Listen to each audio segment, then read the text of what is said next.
खुलुमबाय गोजोन फुंबिलि फैदो दासान्दिनि मोननैसो गोदान खौरां मिथिना लानि जुदि नोंथाङा चेनेलाव गोदानब्ला चेनेलखौ साबस्क्राइब खालामनानै ला जाहाथे फुंबिलिनि समावनो खौरांखौ मोननो हायो। जनाय राजाखाना दिबें दैमानि गिसि खानायजों बालिजान गामिनि सुबुंफ्रा खैफोदाव भुगिनो गोनां जादों। आबाद फोथार लामा न'-बां गासैबो दासिमाव गोबां दैमानि बिखायाव बुखारलांजादों। धेमाजि जिल्ला जनाय महकुमानि सिङाव थानाय बालिजान गामिनि खमैबो 500 नखरफ्रा अरुणाचल प्रदेशनिफ्राय बोहैबोनाय लदेबिं दैमानि गिसि जानायजों खैफोदाव भुगिनो गोनां जादों। बोसोरफ्रोमबो दैमाजों गिसि खानायाव गोदान लामा लानायखौ नुनो मोन्दों। बुखारलांजादों गोबां सुबुंफोरनि सिमांनि देरा एबा न'फ्रा आबाद फोथार न'-बां लामा गोबां बेसेन गोनां बिफां-लाइफांफ्रा बुखारलांजादों।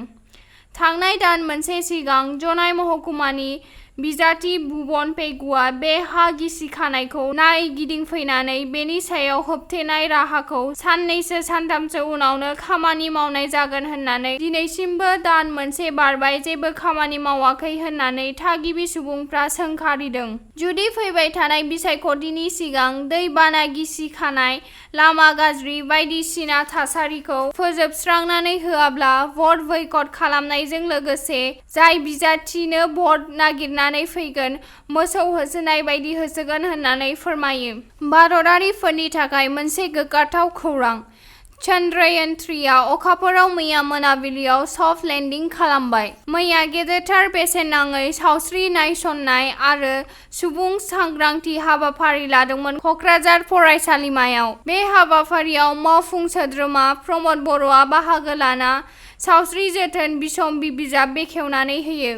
बे हाबाफारियाव दुलाराय बर' फरायसा आफादनि आफादगिरि दिपेन बर'जों लोगोसे बिटिआरनि मावफुं सोद्रोमा नरेन्द्र नार्जारि, बर' थुनलाइ आफादनि आफादगिरि ड सुरत नार्जारि आरो फरायसा फरायसुलिफोर आरो गोबां देहायाव जानाय बेमारफोर नायजानो फैनाय रायजो राजाफ्रा बाहागो लादों। मिज'रामनि मोनसे गिदिर जाथाय गंसे दालां बायनायजों जायगायावनो खनसेनो सा 26 सुबुंनि जिउ जोबनो गोनां जादों। मिज'रामनि साइरां मुंनि जायगायाव गंसे दालां बायनायाव मोनसे गिलु-बालु जाथाय गासै सा 26 सुबुंनि जिउ खहा जादों आरो गोबां सुबुङा दासिमबो दालां सिङावनो फबसिनजानानै थानायनि खौरांखौबो मोननाय जादों। खमैबो 30 निफ्राय 40 दालांनि खामानि मावग्रा दासिमबो दालांजों फबसिनजानानै दं। फिन फोरमायबावो दि मिज'रामनि साइरांआव दालां बायनायजों खनसेनो सा 26 सुबुंनि जिउ खहा। बे समाव मिज'रामनि मन्थ्रि जौरां तांगाया बे जाथायखौ लानानै दुखु फोरमायनायखौबो नुनो मोननाय जादों। गोबां सुबुंफ्रा दालां बायनायाव फबसिनजानायखौ एसडीआरएफ, एनडीआरएफनि मावथिजों लोगोसे खाथि खालानि सुबुंफ्रा बोखांनायाव खामानि मावगासिनो दं। मानास टाइगार रिजार्भनि फिल्ड डाइरेक्टर ड वैभव सिंह मधुरखौ सोलायबाय। रायजो सरकारनि थासारि आरो हाग्रा बिफानआ मोनसे बिथोननि गेजेरजों फोसावदों बे बाथ्राखौ। फिल्ड डाइरेक्टरनि माखासे खामानि मावनायाव रागा जोंनानै सोलायनांगौनि दाबिजों बोसोरनाङै सोलिदोंमोन गोख्रों सोमावसारनाय। फिल्ड डाइरेक्टर ड वैभव सिंह मधुरनि सामलायनायाव हांगारी हाग्रामायाव सुरां सिखारनि जाथाया बांदोंमोन। सुरां सिखारनि आखायाव जिब जुनारफ्रा थैबाय थादोंमोन।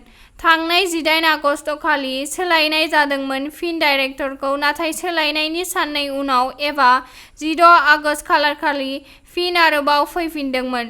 बेनि उनाव फिन आरोबाव रागा जोंदोंमोन गुबुन गुबुन दल संगठनआ। मैया फिन आरोबाव सोलायनाय जाबावदोंमोन फिल्ड डाइरेक्टर ड वैभव सिंह मधुरखौ। मानास टाइगार रिजार्भनि गोदान फिल्ड डाइरेक्टर जागोन राजेन चौधुरीया। खौराङा एसेनोसै गोजोन्थों।